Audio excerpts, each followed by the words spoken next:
Hello class, in this module we will discuss about Romanesque architecture. In the previous module, we have discussed the rise and development of Byzantine architecture, which is the architectural style of the Eastern Roman Empire or the Byzantine Empire. As we know, Rome was split in two parts, rather three parts we can say, in 286 AD by the Emperor Diocletian for better administration. Later on, these three ruler or three monarch system actually condensed into two, the Eastern and the Western Roman Empire. Fine. So the capital of the Eastern Roman Empire was Constantinople, and the Western Roman Empire, it was Rome as usual. The Eastern Roman Empire gained its prominence over the western part because the western part was not very much full of resources compared to the eastern part, and increasingly the western part, it was more and more burdened with the expanding cost for maintaining its military or maintaining its army, and it was discussed in detail in the previous module as well. So now in this module we will focus on the architectural style that came into existence in this western front of the Roman Empire or the classical Roman Empire. It had been discussed that the fall of the city of Rome took place in the hand of the barbarians. So who are these barbarians? These barbarians were basically Franks, Burgundians, Lombardies, Goths, Visigoths. Goths are basically one population. They are divided in two parts. The Ostrogoths, they are from the western, they settled in the eastern part of Europe, and the Visigoths, they settled in the part of the western part of Europe. Then there were Vandals. So all these tribes, all these barbarian tribes, they used to live at the boundary of the Roman Empire. So these barbarians used to live there peacefully and not very frequently, but sometimes they used to raid the Roman territories, and the Roman army was strong enough to withhold them at the borders itself. But it was not a very strong contest between these two groups of people. But the scenario changed when the Hun leader Attila, he started to invade and attack Europe. The Huns, led by Attila, they are basically the aboriginal or the tribal people in present day Kazakhstan and present-day Kazakhstan. So being driven out from their own homeland, these barbarians, they started to push inside the boundaries of Roman Empire. At the very beginning, the Roman emperors, they did not oppose this thing because they were a supply of cheap mercenaries. Because these people who actually came inside the Roman territory, Roman border, a lot of males were with them, and they got a chance of employment. As they didn't have any employment, they got the chance of employment in the Roman military, and as they didn't have anything, the Romans, they used to pay them very less. So though the Romans maintained the huge army at a reduced cost, but the allegiance, the dedication to protect the empire of these hired mercenaries were very less.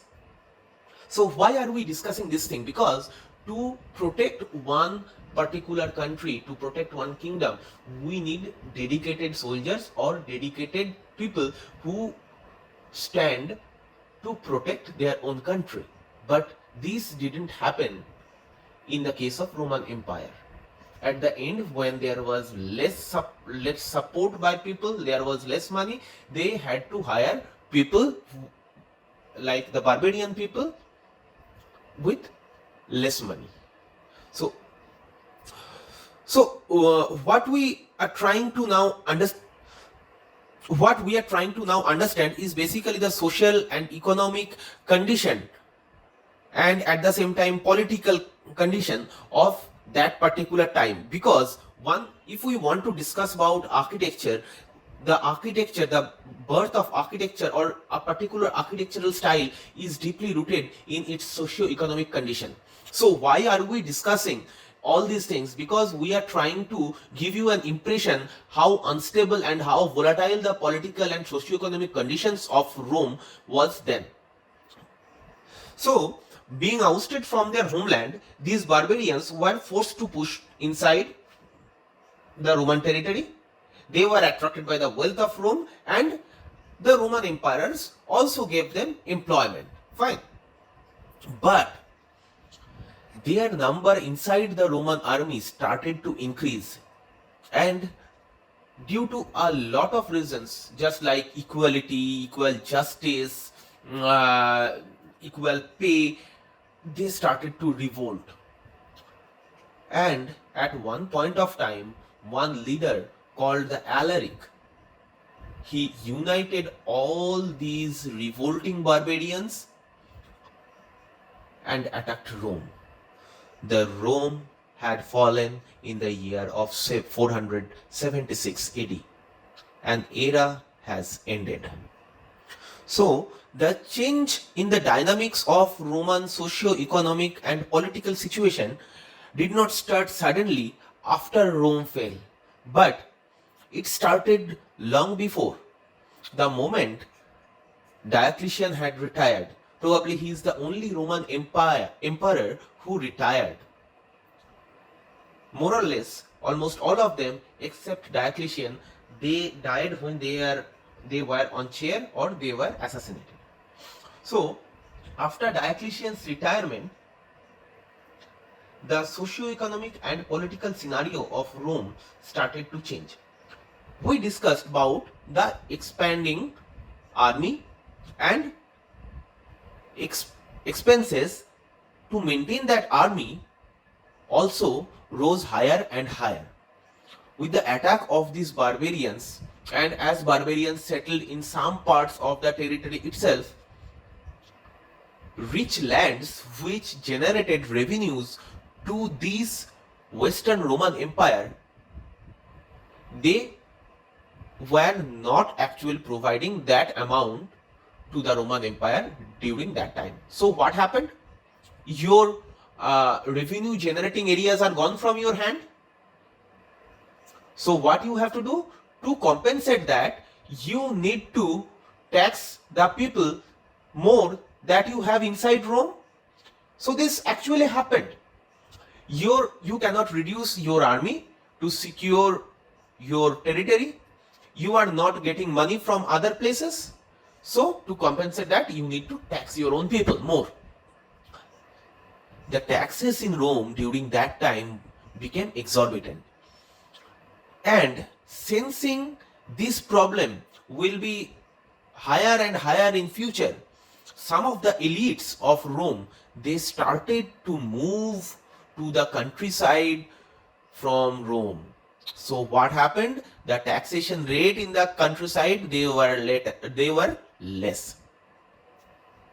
So Rome, which was basically a civilization which was city-centric, now when this socio-economic dynamics is changing, their excessive dependency on Rome, we can see that is fading, that is withering, and the economy is again going towards the village. Now these elites, these Roman elites, they purchased lands with their wealth and they started agriculture to make their livelihood easier and easier. In order to protect their wealth and produce, they started to maintain a small army and made their houses strong and secure. As after the fall of Roman Empire, the law and order situation deteriorated, the attack by barbarians or other contesting landlords became very frequent. This had given birth to a style of architecture which was obsessed with strength, safety, and security. Students, please remember the social and economic condition of this time to understand the roots of the Romanesque architecture, which was deeply influenced by the obsession with security. You will see that this particular style has thick walls, very small windows, and fortress-like appearances which echo the ethos of that particular age. This time of turmoil is called as the Dark Age of Europe. So now we will watch a small video clip to have an idea about the Dark Ages of Europe. The period between 600 and 1450 CE is often called the Middle Ages in Europe because it came between the Roman Empire, assuming you forget about the Byzantines, and the beginning of the modern age. And it's sometimes called the Dark Ages because it was so purportedly unenlightened. But was the age really so dark? Depends on what you find depressing. If you like cities and great poetry, then the Dark Ages were indeed pretty dark in Europe. But if, like me, your two favorite things are not dying from wars and not dying from anything else, then the Dark Ages actually weren't that bad, at least until the plague came in the 14th century. And meanwhile, outside of Europe, the Dark Ages were truly an age of enlightenment. But we'll get boring Europe out of the way first. Let's go to the thought bubble. Medieval Europe had less trade, fewer cities, and less cultural output than the original Roman Empire. London and Paris were fetid fire traps with none of the planning or sewage management of places 5,000 years older like Mohenjo-Daro in the Indus Valley civilization, let alone Rome. But with fewer powerful governments, wars were at least smaller, which is one reason why Europeans living in medieval times— oh, thought bubble, I knew you were gonna do that!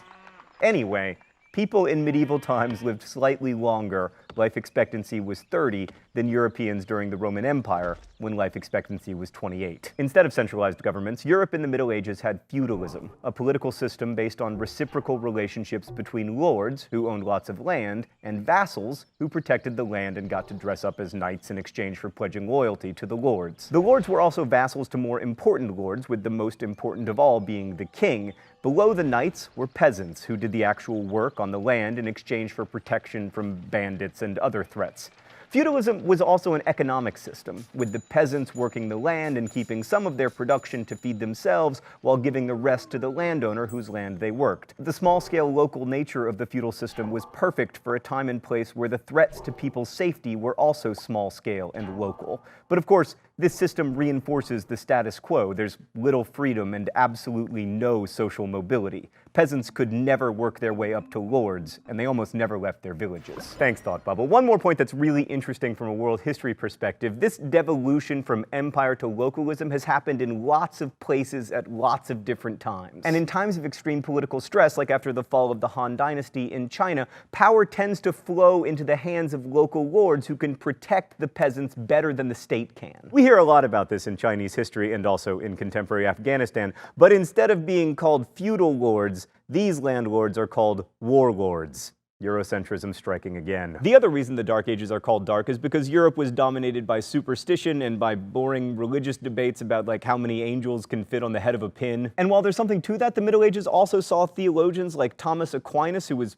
quite an important philosopher, and women like Hildegard of Bingen, who wrote all this important liturgical music and also basically invented the genre of the morality play. All that noted, things were certainly brighter in the Islamic world, or Dar al-Islam. So when we last left the Muslims, they had expanded out of their homeland in Arabia and conquered the rich Egyptian provinces of the Byzantines and the entire Sasanian Empire, all in the space of about 100 years. The Umayyad dynasty then expanded the empire west to Spain and moved the capital to Damascus because it was closer to the action empire-wise, but still technically in Arabia. That was really important to the Umayyads because they'd established this hierarchy with the Arabs like them at the top, and in fact they tried to keep Arabs from fraternizing with non-Arab Muslims throughout the empire. This of course annoyed the non-Arab Muslims, who were like, I don't know if you're reading the same Quran we are, but this one says that we're all supposed to be equal. And pretty quickly a majority of Muslims weren't Arabs, which made it pretty easy for them to overthrow the Umayyads, which they did in 750 CE. Their replacements, the Abbasids, hold on. Abbasid or Abbasid. Ah, I'm right twice! Right, so the Abbasids were from the Abbasi, or Abbasi family, which hailed from one of the eastern and therefore more Persian provinces of the Islamic Empire. The Abbasids took over in 750, and no one could fully defeat them until 1258, when they were conquered by,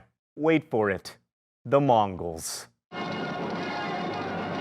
The Abbasids kept the idea of a hereditary monarchy, but they moved the capital of the empire to Baghdad, and they were much more welcoming of non-Arab Muslims into positions of power. And under the Abbasids, the Dar al-Islam took on a distinctly Persian cast that it never really lost. The caliph now styled himself as a king of kings, just like the Achaemenids had, and pretty soon the caliph's rule was a lot more indirect, just like the original Persians. This meant that his control was much weaker, and by about 1000 CE, the Islamic Caliphate, which looks so incredibly impressive on a map, had really descended into a series of smaller kingdoms, each paying lip service to the caliph in Baghdad. This was partly because the Islamic Empire relied more and more on soldiers from the frontier, in this case the Turks, and also slaves pressed into military service in order to be the backbone of their army, a strategy that has been tried over and over again and has worked exactly 0 times, which you should remember if you ever become an emperor. Actually, our resident historian points out that that strategy has worked, if you are the Mongols. More important than the Persian-style monarchy that the Abbasids set up was their openness to foreigners and their ideas. That tolerance and curiosity ushered in a golden age of Islamic learning centered in Baghdad. The Abbasids oversaw an effervescence of culture unlike anything that had been seen since Hellenistic times. Arabic replaced Greek not only as the language of commerce and religion, but also of culture. Philosophy, medicine, and poetry were all written in Arabic, although Persian remained an important literary language. And Baghdad became the world's center of scholarship with its house of wisdom and immense library. Muslim scholars translated the works of Greek philosophers, including Aristotle and Plato, as well as scientific works by Hippocrates, Archimedes, and especially the physician Galen. And they translated and preserved Buddhist and Hindu manuscripts that might otherwise have been lost. Muslims made huge strides in medicine as well. One Muslim scholar, Ibn Sina, wrote the Canon of Medicine, which became the standard medical textbook for centuries in both Europe and the Middle East. And the Islamic Empire adopted mathematical concepts from India, such as the zero, a number so fascinating and beautiful that we could write an entire episode about it, but instead, I'm just gonna write it a little love poem. Oh, zero, pretty little zero. They say you're nothing, but you mean everything to mathematical history and me. As the Dark Age in Europe continued and there was no rule of law, less security, and very less time to build magnificent architecture as before. After the fall of Roman Empire, we cannot see any big or marvelous piece of architecture. The excellence that were achieved by the Roman Empire, it disappeared in the darkness of time. Most of the times, magnificent architectures, they were generally sponsored by the kings or the religious people. So religion was not so much prominent, not so much powerful at that time. It started to gain its power, and there was no strong king or powerful king. That's why we cannot see any magnificent piece of architecture or big architecture during this particular time. But the situation has started to change after 200 or 300 years of this chaos. Constantine has given permission to the Christians. The Roman emperors in the East, they had adopted Christianity, and more people, they started to abide by the new religion or Christianity. And their ruler or the supreme power of Christianity, the Pope, he had become immensely powerful. There was no king, there was Pope who used to dictate the people's lives. The barbarians took control of all the provinces of Rome, but they were not considered as Romans, or they were not considered as a king. Still, they were considered by the Roman people as invaders. So, the people, or we can say the barbarian kings, they understood that until and unless we get the approval from the Pope, the people will not accept us as their king or as their ruler. So, and at the same time, Pope also understood that to maintain his status, to maintain this religious supremacy of Christianity, they need to have some support of the fighting class or the kings. As a result, Charlemagne was accepted as the new Roman emperor or the emperor of Europe by Pope. So that started a new era in the history of Europe, and we can now see a more prosperous Europe is coming out of the Dark Ages. And Charlemagne himself, he started to sponsor some architectural structures, and at the same time the rule of law has returned to Europe. The feudal lords or the zamindars, if we consider in the context of India, the zamindars of that time, they started to invest in the buildings. Though they started to invest their buildings in their buildings, but their obsession with security and safety of that building was not forgotten. So, addressing the need of the time, we can see the flourishing of the architectural style that is called Romanesque. Now, why this is called Romanesque? The Romanesque means the Roman-like. So, as you remember that during this time, the craftsmanship, the artistry, that was completely forgotten because of the long, prolonged battles. No money was there. The situation of the craftsmen, they were very bad, and in some cases they were even forcefully sent to the battle, and most of them they didn't return from the battle, as during that time a lot of battles took place. So what happened?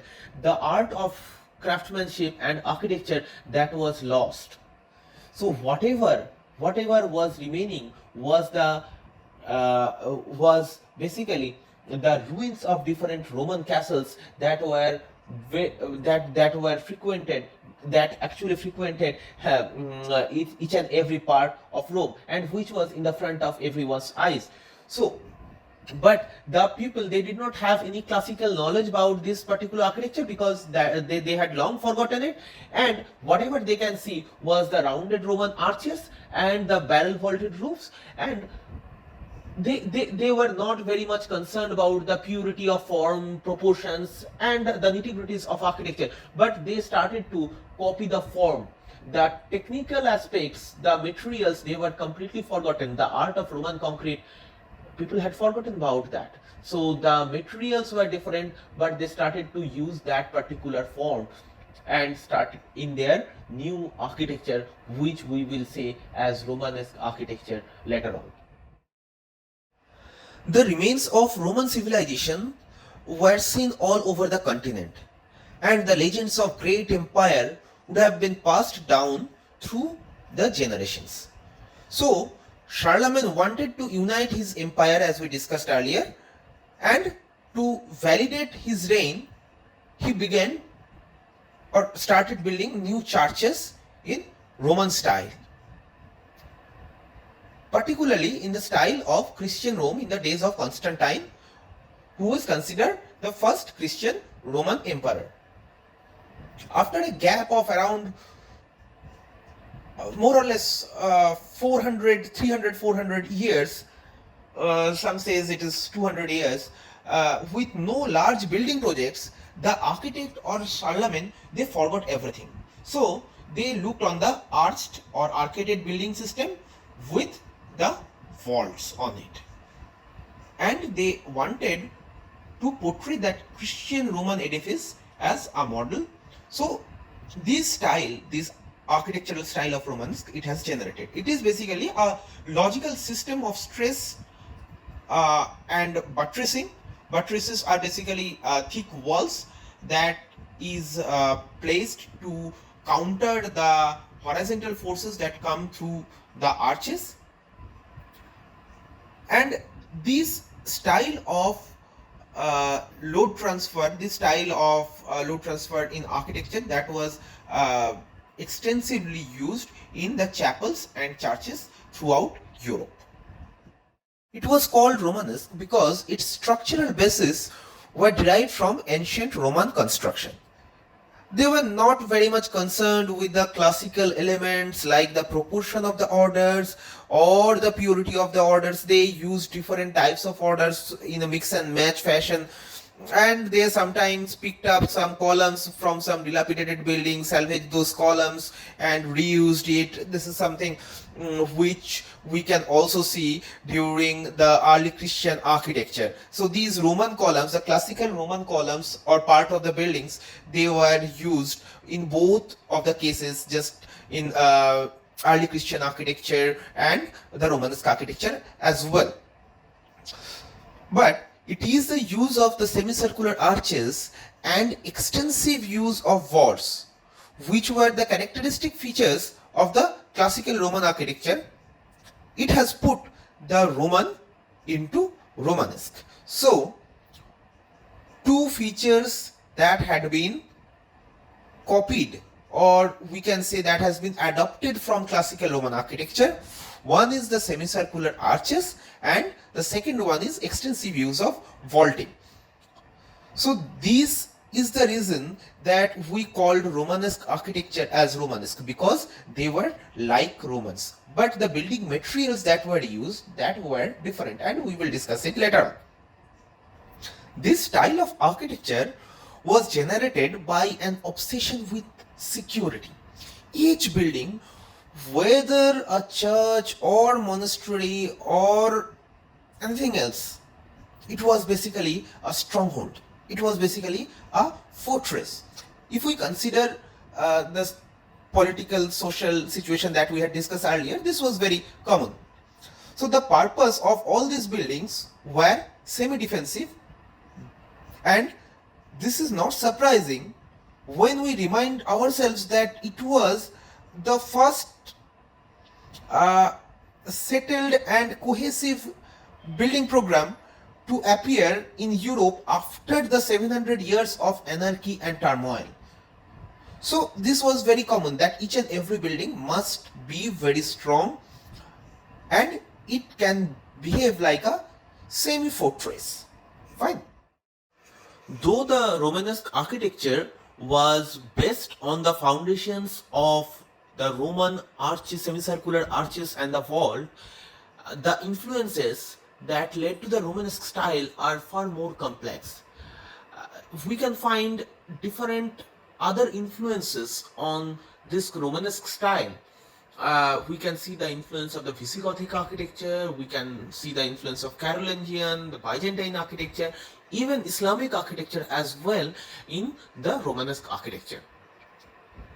So there are some examples, even one distinct, not one, but in different regions, this Romanesque style had developed their own local language. One such example we can find in the Norman style, which that is the Norman style we can see in the Durham Cathedral in the UK.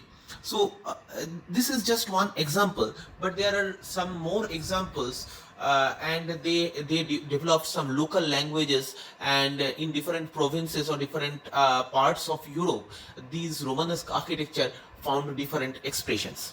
Anyway, the Romanesque period, we cannot define it precisely, but we generally date it from 1000 to 1150, and from, though we have discussed, we have talked about Charlemagne, and he was named as the king in 800.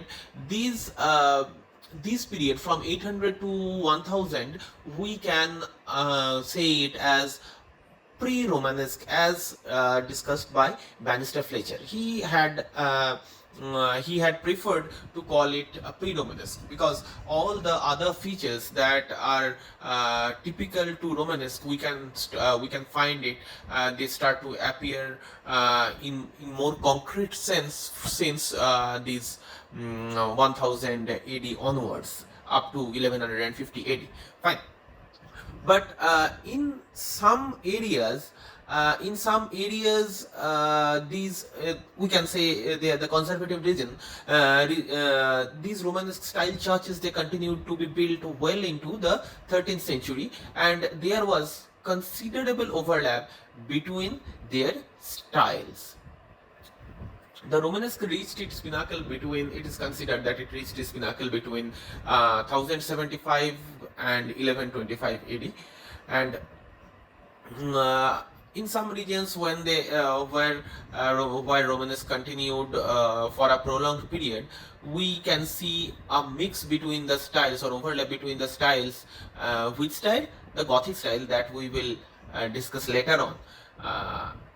That mixture or the fusion of Romanesque and Gothic, they found their expression in a architectural style which we can say the transitional Romanesque.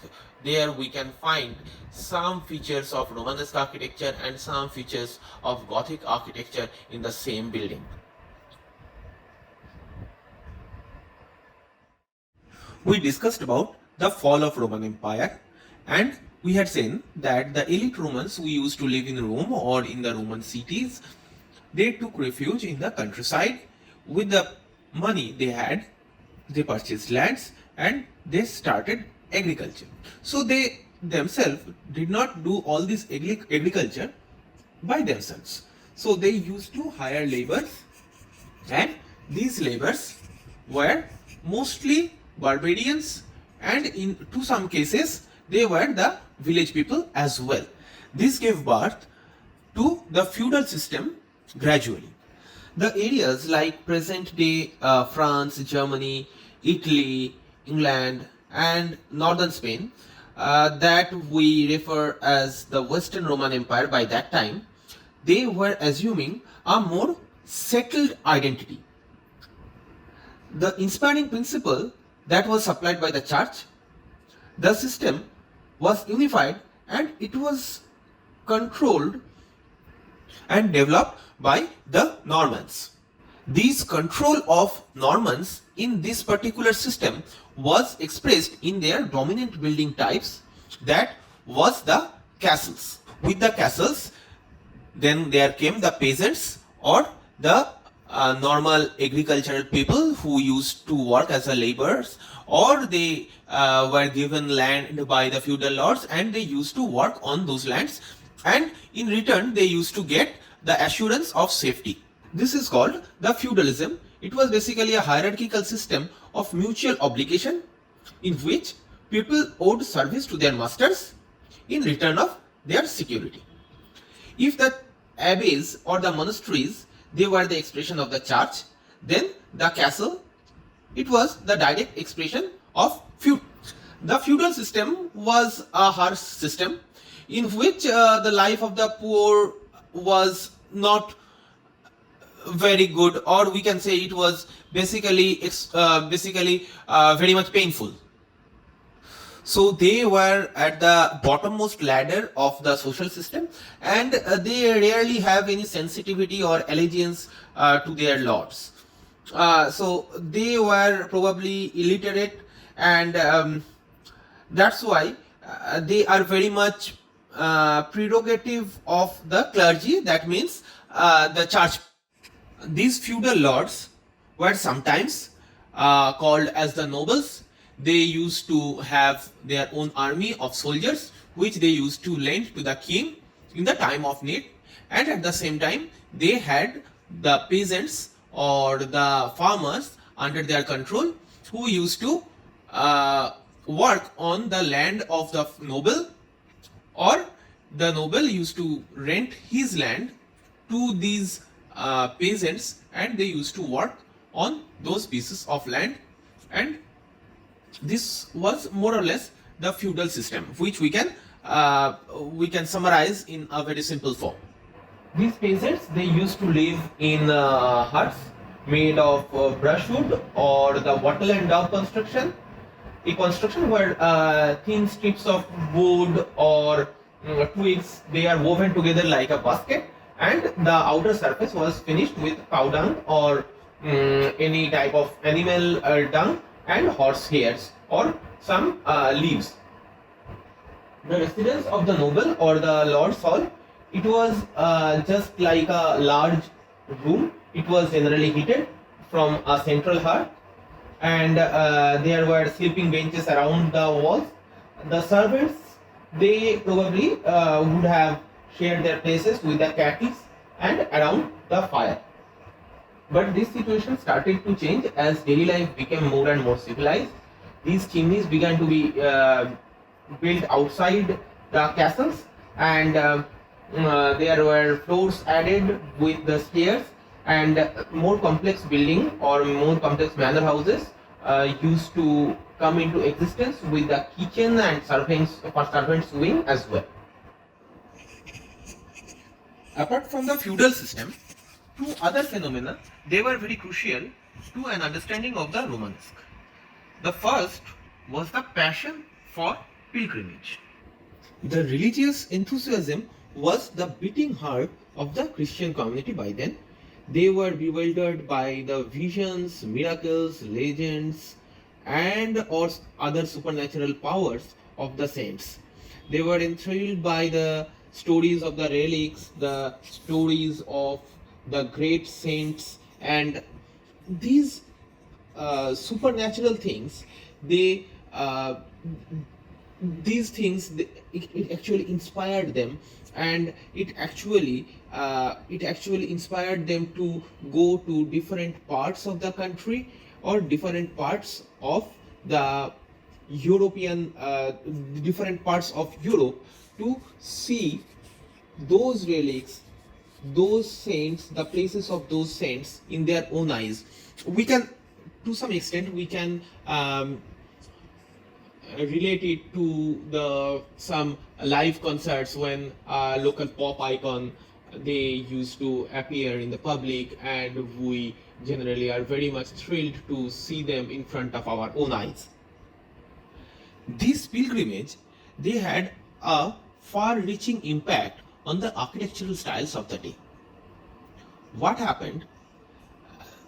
If a person he goes to different parts, he sees, or these saints they see the different parts of the Europe and the architecture of other churches, and on the way also they carry these experiences with them.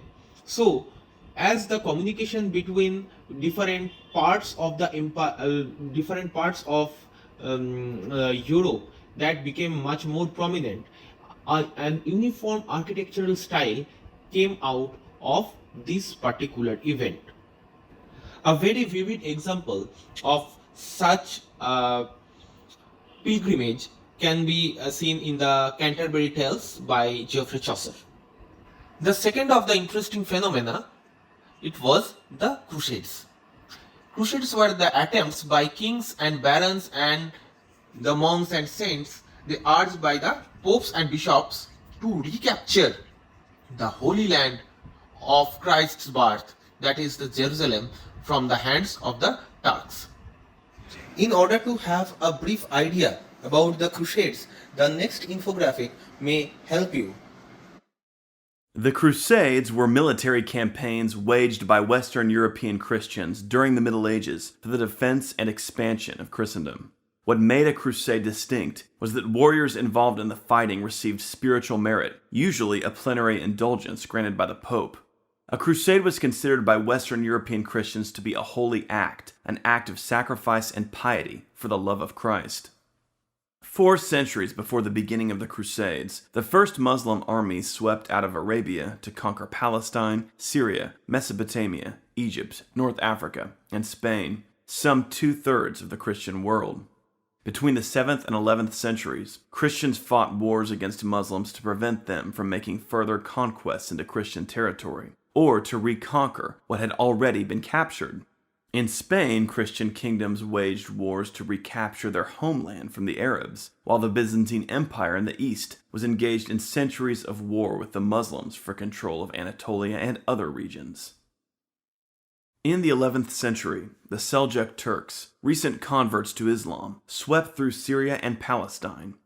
In 1071, they defeated the Byzantines at the Battle of Manzikert, conquering almost all of Anatolia. In response, Pope Urban II called the First Crusade, asking knights from all over Europe to band together and push back the Seljuks. Over the 12th and 13th centuries, the popes called more crusades to the Holy Land and also called for crusades in Spain to help push back the Muslim powers. Crusades against Muslims were not called with the intention of converting them to Christianity. Rather, they were called to regain control of territory that had been previously Christian but had fallen to Muslim armies.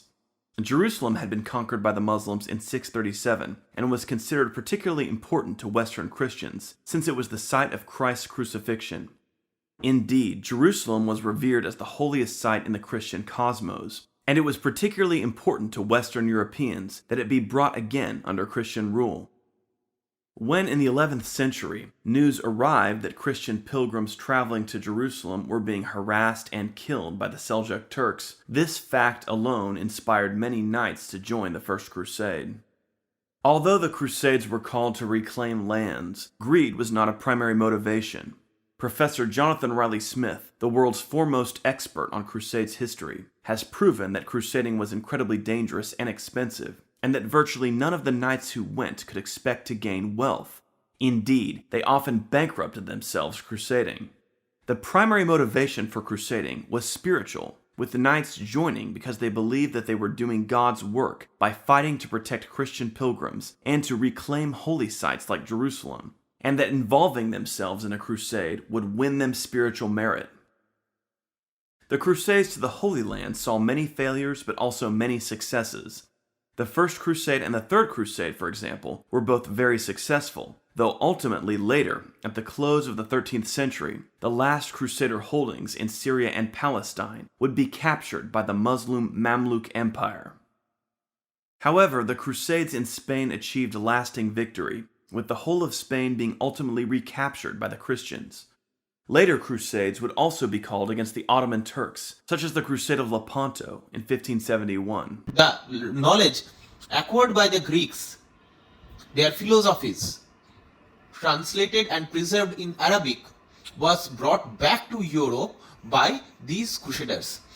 This knowledge included the scientific discoveries, different techniques of war, chemistry, physics, science, and all other allied sciences like medicals and hygiene related sciences as well.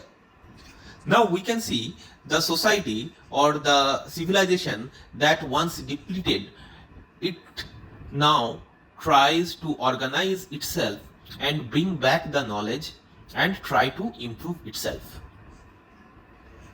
The knowledge such acquired can be reflected in the architecture of that time. Three different building types were the most prominent in the Romanesque period: church, monasteries, and castles. Churches and monasteries, they were both religious institutions, but monastery was basically a larger one, and they had their world inside. It was designed like a microcosm, which can be considered as a city of God. It had several dependencies or small structures like the church, the cloisters, chapter rooms, abbot's house, monks or nuns' rooms, refectory, and the hospital. So we can see that churches were a part of the monastery, but in some places standalone large churches also came into existence, particularly in large cities. These monasteries are generally situated in a secluded place outside a city, and that's why these monasteries, they had their own complete system within themselves, and that's why it can be called as a microcosm. The church was the main building of the monastery. Generally, we used to find a Latin cross shape in Western European churches. It symbolized the God's kingdom, and this symbolism was very important in church architecture. The circular parts, they reflect perfection, so they were linked to God, and that's why we can see the apse end of the church, they were of a semicircular shape. The squared parts, that means the aisles and the naves, they were basically related to human and they were for the public use. The circular part and the apse, they were the holiest part of those churches. The third building typology was the castle. Castles were basically the houses of the nobles or the houses of the feudal lords. These castles were defensive structures, and as we had discussed earlier, the main purpose of these castles were providing the safety and security of the lords, not only lords but their livestock, like cattle, their grains, and their slaves as well. Or sometimes we can say that the peasants in the time of siege, they were also given the permission to take refuge inside the walls of those castles. These castles are generally had multi-staged walls.